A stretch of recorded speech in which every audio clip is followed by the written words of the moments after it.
اور سوال عزیزان محترم یاد رکھیے، قیام کی 7 قسمیں ہیں. کتنی قسمیں؟ 7. ایک قیام استقبال ہوتا ہے، یعنی کوئی آئے تو اس کے استقبال کے لیے کھڑا ہوتا ہے. حضور علیہ الصلوۃ والسلام کی بارگاہ میں سیدہ فاطمہ الزہرا تشریف لایا کرتی تو حضور ان کے استقبال کے لیے کھڑے ہوتے. قیام محبت بھی ہے اس میں، یہ دوسرا قیام ہے. قیام فرحت بھی ہے اس میں، یہ تیسرا قیام، یعنی خوشی کے لیے کھڑا ہو. یعنی کسی کے استقبال کے لیے جب آپ کھڑے ہوتے ہیں تو اس میں محبتاً بھی قیام ہوتا ہے اور فرحتاً بھی قیام ہوتا ہے. لیکن وہ شخصیت جس کے لیے آپ کھڑے ہوئے ہیں، آپ سے اگر اعلیٰ و افضل ہو تو اس میں تعظیماً قیام بھی آ جاتا ہے. تعظیماً ادباً قیام بھی آ جاتا ہے کہ آپ کے پیر صاحب، پیر و مرشد، استاد گرامی، بڑے بھائی، والد، دادا، چچا، والدہ، چچی، کوئی بڑا آپ کا رشتہ آ گیا تو آپ بیٹھے تھے، آپ ان کے لیے ادباً کھڑے ہو. لہذا اس میں جو استقبال آپ نے قیام کا کیا وہ قیام استقبال فرحتاً بھی ہو گیا، تعظیماً بھی ہو گیا، ادباً بھی ہو گیا، محبتاً بھی ہو گیا. اور پھر آگے جا کر قیام اکرام انسانی بھی آتا ہے کہ کسی شخص سے آپ کا کوئی رشتہ تعلق نہ تھا، خواہ وہ چھوٹا تھا خواہ وہ بڑا تھا، خواہ اس کے پاس کوئی عہدہ تھا یا نہیں تھا، انسانیتاً آپ اپنے گھر میں تھے، کوئی کسی کا بچہ یا بڑا یا کوئی درمیانہ کوئی اور کوئی آ گیا، آپ انسانی ناطے سے اس کے لیے آپ کھڑے ہو جاتے ہیں.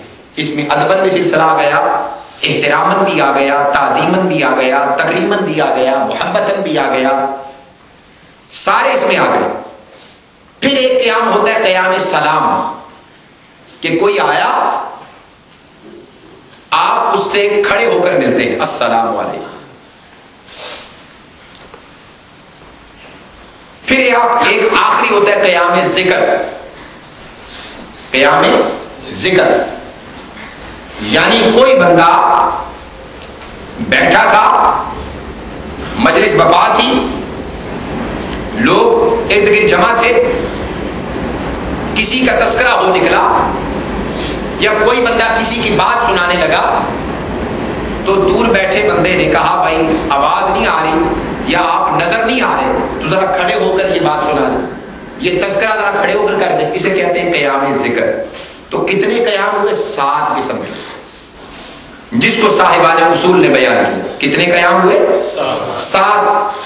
عزیزان محترم، اب ذرا اس نسبت سے جب ہم دیکھتے ہیں کہ قیام ذکر بھی ہے، قیام صلاۃ و سلام بھی ہے، قیام محبت بھی ہے، قیام ادب بھی ہے، قیام تعظیم بھی ہے، قیام استقبال بھی ہے، قیام اکرام انسانی بھی ہے.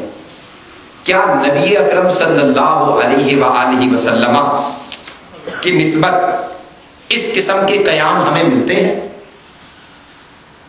اس کو میں صرف چند احادیث کی روشنی میں بیان کرنا چاہتا ہوں، جو ایک نقطہ دے کر. عزیزان محترم، جتنے قیام میں نے آپ کے سامنے بیان کیے، ہر قیام میں اول تاخر کسی نہ کسی طور قیام تعظیم پائی جاتی،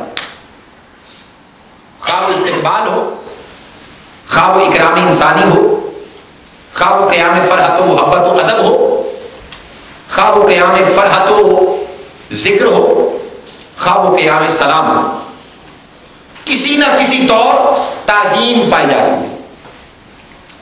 تعظیم کے حوالے سے جب ہم نقطہ لیتے ہیں تو اس کائنات پست و بالا میں اور کائنات بشریت و نورانیت میں خدا کے بعد بطور مومن علی وجہ البصیرت یہ بات کر رہا ہوں، اور یہ میرا ایمان کا تقاضا اور قرآن و سنت کا یہ نچوڑ، جس چیز پر میرا کلیتاً ایمان ہے، نہ صرف میں بلکہ غیروں نے بھی اپنی اپنی کتابوں میں، حتیٰ کہ مستشرقین نے بھی جب حضور کا نام اپنی کتابوں میں لکھا ہے تو ادب و تعظیم سے ہی لکھا ہے.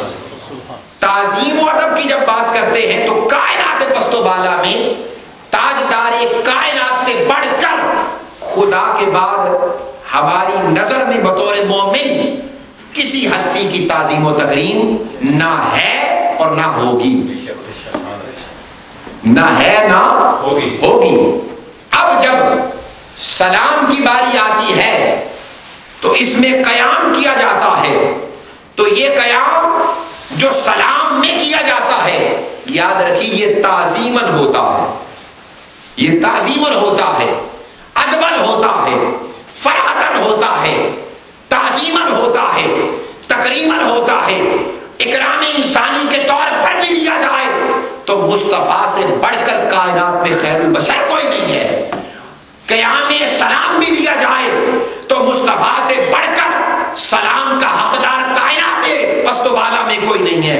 ارے کسی طور بھی کسی اینگل سے لیا جائے تو تاجدار اقدس سے بڑھ کر اس قیام کا حقدار کوئی نہیں، کیونکہ یہ قیام عبادتاً نہیں تعظیماً ہے۔ اس لیے حدیث پاک میں آتا ہے جس کو حضرت عبداللہ ابن عمر روایت کرتے ہیں، آپ فرماتے ہیں ایک جنگ میں ہم گئے، وہاں پہ ہمیں شکست سے دوچار ہونا پڑا تو ہم پلٹ کے واپس آ گئے۔ جب واپس آئے تو رستے میں 3-4 ہم لوگ تھے، ہم نے آپس میں طے کیا کہ ہم تو بگوڑے ہو گئے ہیں، جنگ سے بھاگ نکلے ہیں، چلو آؤ حضور کی بارگاہ میں چلتے ہیں۔ حضور علیہ السلام اس جنگ میں شریک نہ تھے، بارگاہ مصطفیٰ میں حاضر ہوئے اور جا کے عرض کیے یا رسول اللہ فدا کا امی بابی، آقا ہمارے ماں باپ آپ پر قربان ہو جائیں، ہم بھگوڑے ہیں، جنگ سے بھاگنے والے ہیں، ہمیں شکست سے تھوڑی سی واسطہ پڑا تو ہم بھاگ کے واپس آ گئے ہیں، اور ہم نے طے کیا کہ حضور کی بارگاہ میں جاتے ہیں اور جا کے اپنا عذر پیش کرتے ہیں۔ جب حضور کی بارگاہ میں یہ پہنچے، اس کو امام ابو داؤد نے اپنی سنن میں نقل کیا کتاب الادب کے اندر۔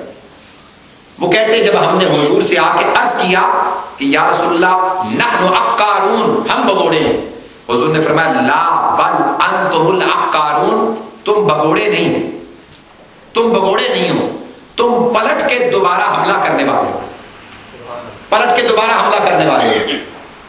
جب حضور نے اتنا فرمایا، عبداللہ ابن عمر دیگر صحابہ کہتے ہیں خدا کی عزت کی قسم ہم کھڑے ہو گئے، ہم جب کھڑے ہوئے حضور بھی کھڑے ہوئے، ہم نے کھڑے کھڑے حضور کے ہاتھوں کو بوسا دیا، حضور کے قدموں کو بوسا دیا اور بوسا دے کے عرض کیا یا رسول اللہ ہاں ہم پلٹ کے حملہ کرنے والے ہیں، آقا آپ کا یہی فرمان ہماری دوبارہ ڈھارس بندھا ہوا۔ عزیزان محترم، اب ان کا یہ کھڑا ہونا فوراً، بیٹھے تھے حضور بھی، وہ بیٹھے تھے، اگر خالی چومنا تھا تو ادباً تعظیماً جو انہوں نے چوما حضور کے ہاتھ کو یا قدمین کو تو بیٹھ کے بھی چوما جا سکتا تھا، لیکن جو کھڑے ہو کر حضور کا ان فرمان کا استقبال کرنا اور حضور کے ان کے ان الفاظوں کے جواب میں کہ تم بگوڑے نہیں پلٹ کے حملہ کرنے والے ہو، ان کا اظہار تشکر کرنا اس بات کی گواہی دیتا ہے کہ تاجدار مصطفیٰ کے فرمان مقدس پر صحابہ نہ صرف خالی جھوم جھوم جایا کرتے تھے بلکہ کھڑے ہو کر جھوما کرتے تھے۔ اب آئیے ذرا دوسری حدیث پاک میں جس کو حضرت کعب بن مالک روایت کرتے ہیں۔ یہ کعب بن مالک ان 3 صحابہ